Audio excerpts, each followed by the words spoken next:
In the heart of Thailand, there's a Buddha statue that is so much more than just bronze and gold. For millions of people, it's a center of faith, it's a symbol of hope, and honestly, it's the heart of a pretty deep mystery. Today, we're talking about Luang Pho Wat Rai Khing, one of the most revered images in the entire nation. But behind all that reverence, there's a question, a puzzle that really challenges the story of where it came from. So what is this big mystery? Well, here's the thing. For a statue this important, you'd think its origin story would be crystal clear, right? Nope, not at all. There are actually two completely different stories about where it came from. One is this amazing tale of magic and miracles, and the other is a documented historical record. So the big question is, what's the real story? To really understand the power of the statue, we've got to start with its stories. And first up is the legend, the epic tale that's been passed down for generations, the one that everybody in Thailand seems to know and love. Now, this isn't just any old story. It's called The Miracle of the Five Floating Buddhas. Think of it as a classic piece of Thai folklore, you know? It's filled with spiritual vows, divine intervention, and a journey that feels like it was guided by fate itself. So the legend kicks off with 5 monks. After they reached enlightenment, they made this incredibly powerful promise to keep helping people even after they passed on. So their spirits entered 5 Buddha statues, which then did something incredible. They floated down 5 different rivers, some say against the current, to find their destined homes in central Thailand, where they could be there for the people. And each of those 5 brothers found a home. You had the eldest, Luang Pho Sothon, all the way down to the youngest brother. And that's our guy, Luang Pho Wat Rai Khing. The legend says he's the one who journeyed down the Nakhon Chai Si River to finally settle at the temple that carries his name to this day. What a beautiful, magical story, but it's not the only story. See, historical records tell a very, very different tale. This one shifts us from folklore to documented fact, and from a mystical river journey to a much more practical one that started in the old capital, Ayutthaya. Okay, so according to the official temple records, the story is a lot more grounded. Around 1851, a highly respected monk finished building Wat Rai Khing. But he had a bit of a problem. The main Buddha statue he had just didn't look right. It was too small for this grand new temple. So he found a much larger, more beautiful statue back in the Ayutthaya and arranged for it to be brought down the river. Not by magic, but very, very carefully on a bamboo raft. So here we have it, side by side. The legend of the 5 floating brothers versus the historical record of an invitation from the old capital.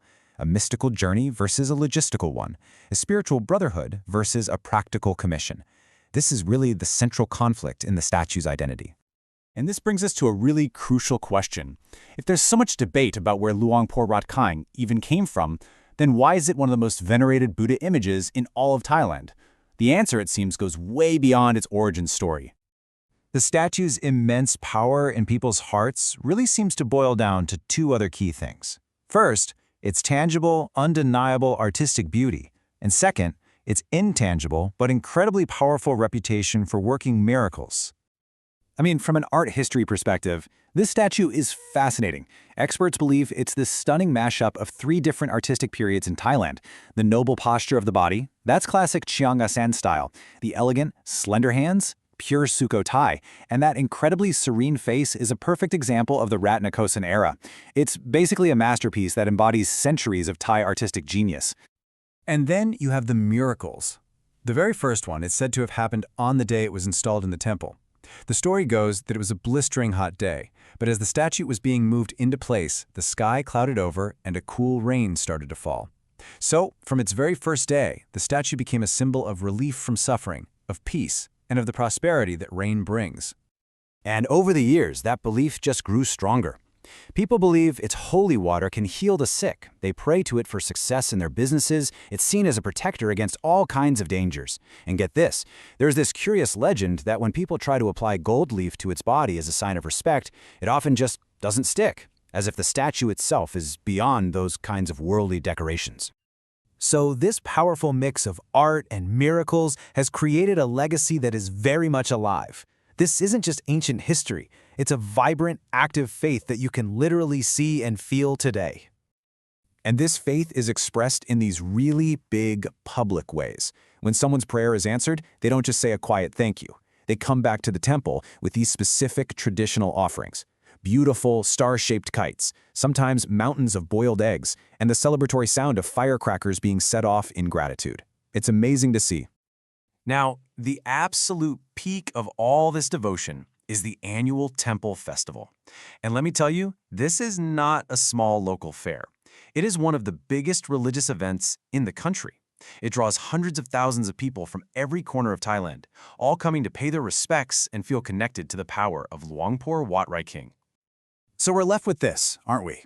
Two completely different origin stories, one of magic, one of historical record.